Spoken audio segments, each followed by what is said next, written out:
Hi, this is Duchess Robinson from 8 by 10 Designs and Duchess.pro. I want to talk about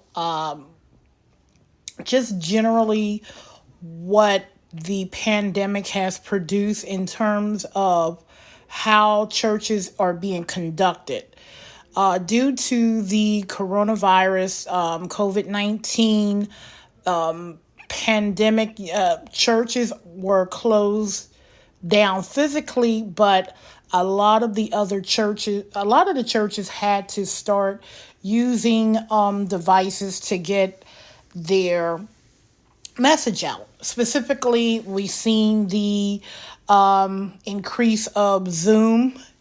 If you know me, I'm not a really good I'm not a person that likes Zoom. I think it's just, there are better platforms, but that's neither here nor there. But really to talk about streaming on Facebook and on YouTube.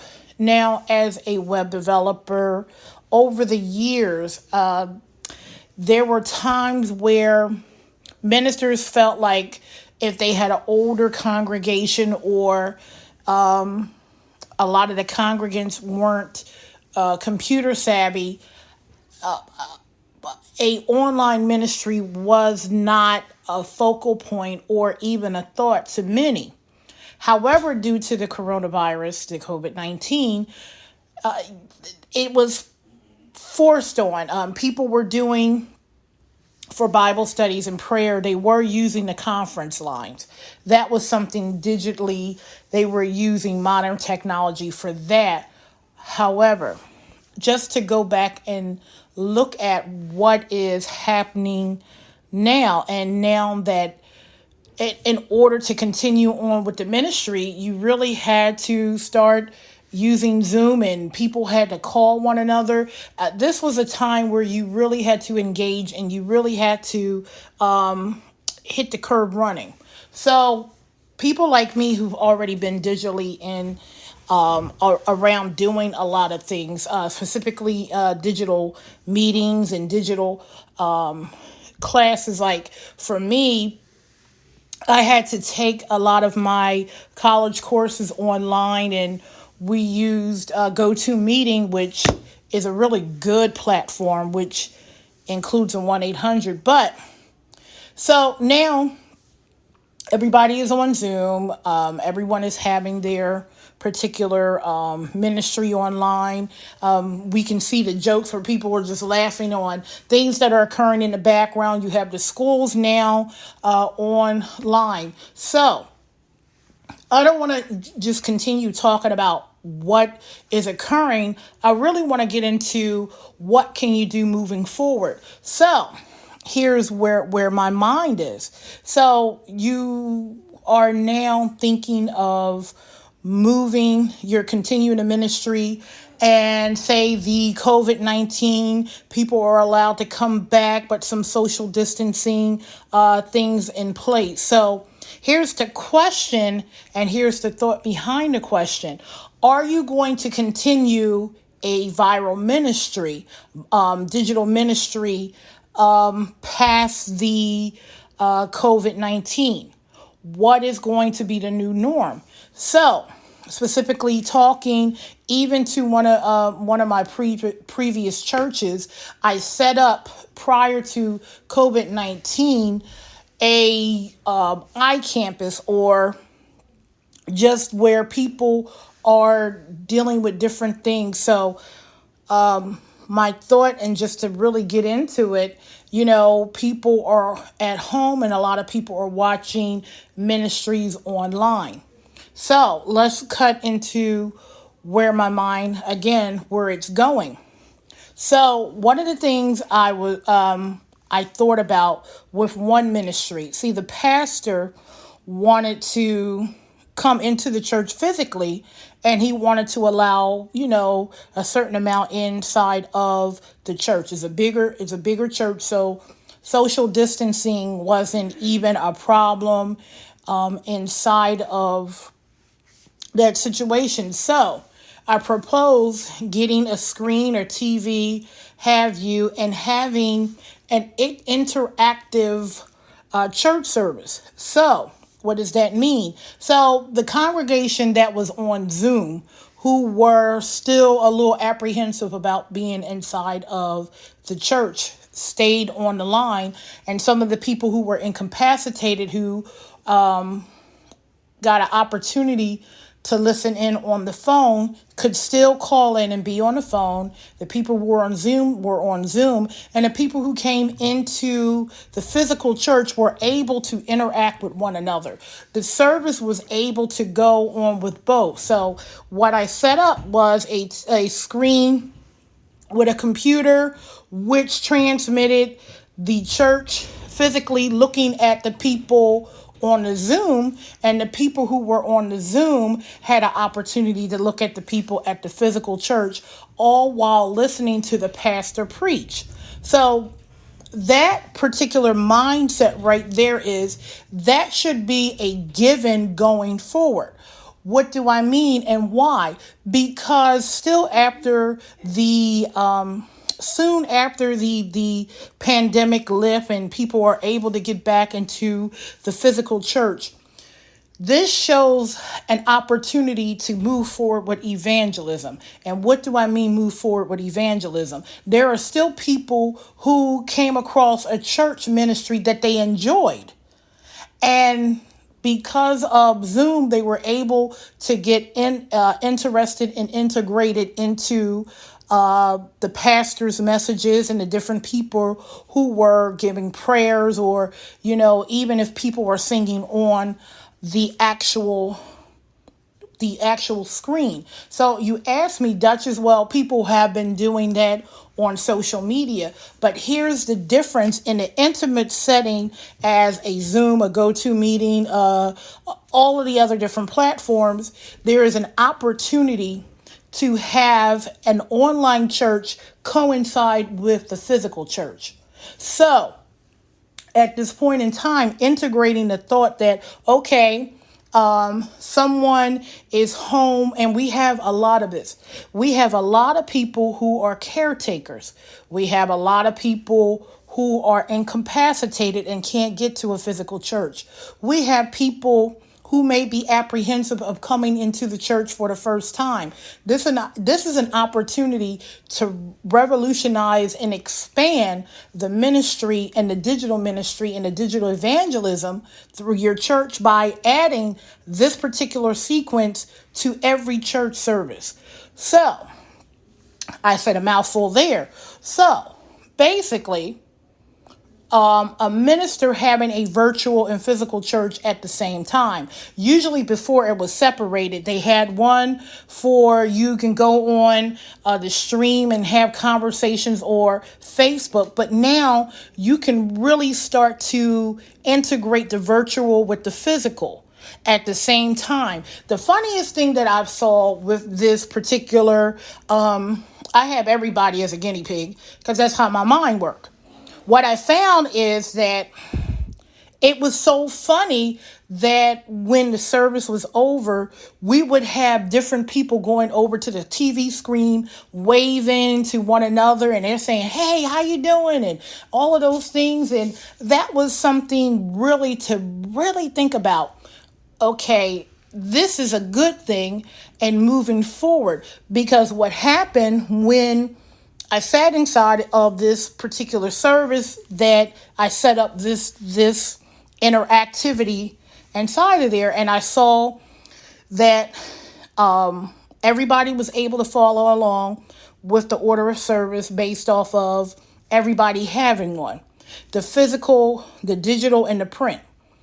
And so people at the physical church had to print it, of course, and people who were online had the digital across the screen sharing.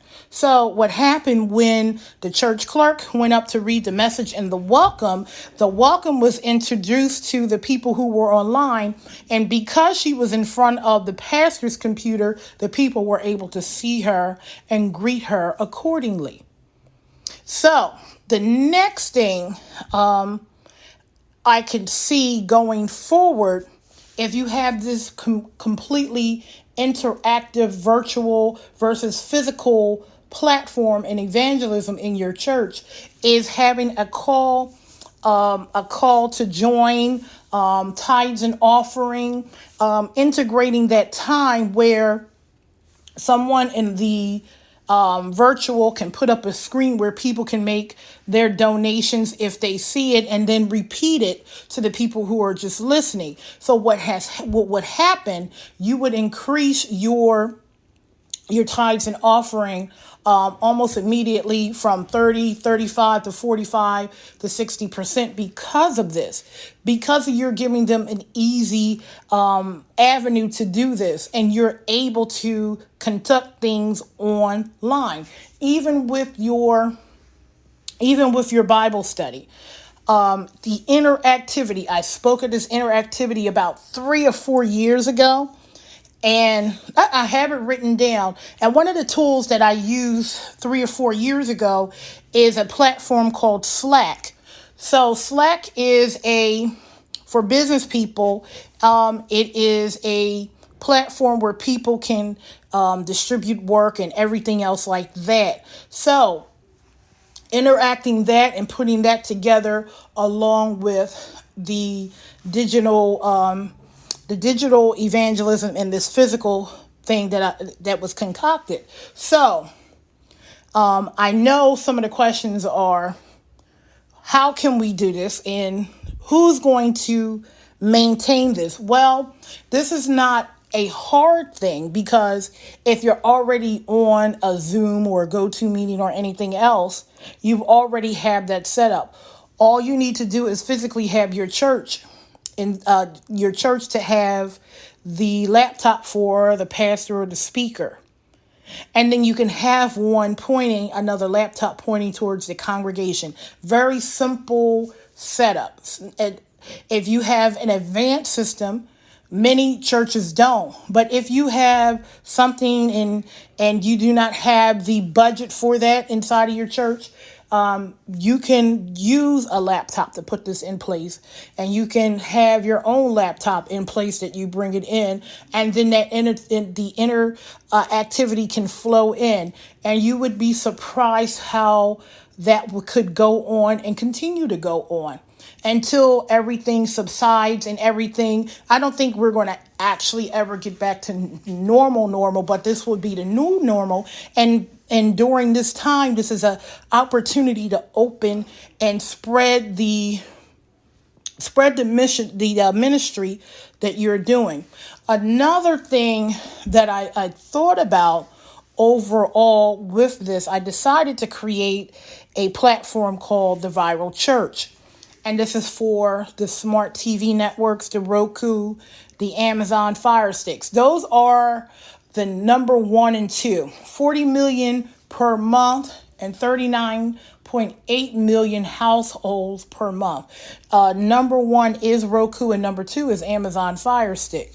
And they're like 1 and 1A. They're down a smidgen from each other. So 40 million per month are looking at these channels. Before I put in information on the channel, when I installed it and put it and developed it, I had about 3 people, and I had not even marketed the actual platform out. So that's where ministry is going.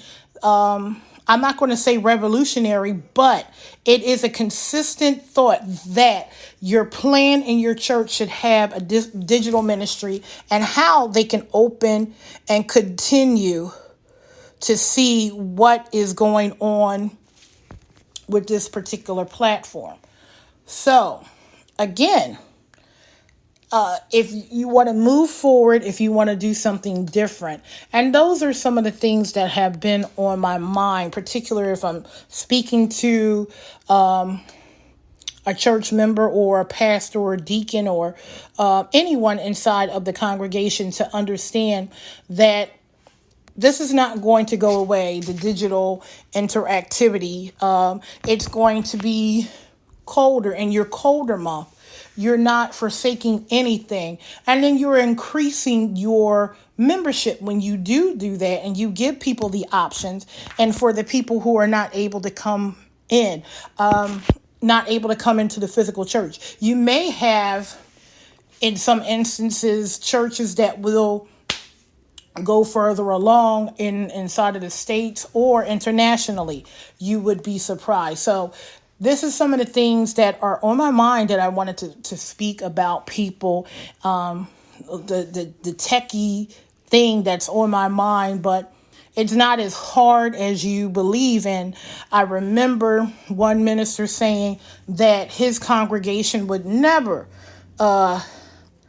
do online ministry, and they would not catch up. And at this point in time, he had no choice. And what happened is they fell in line because they understood that in order to get the gospel that they wanted to get to and to hear their pastor, they had to do this.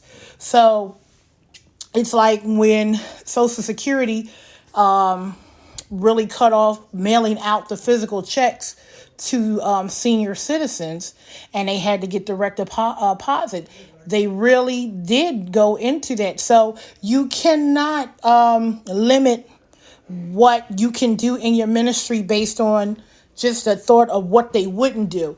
Lay it out there and see what happened. And you can see just moving and growing and doing those things are new. And it basically is making the evangelism of the church a little bit better. So again, if you have any questions about this particular podcast, you can reach me at hello@duchess.pro, and I would be happy to answer your questions. Or you can visit our website at 8x10designs.com or hello@duchess.pro. Thank you for listening.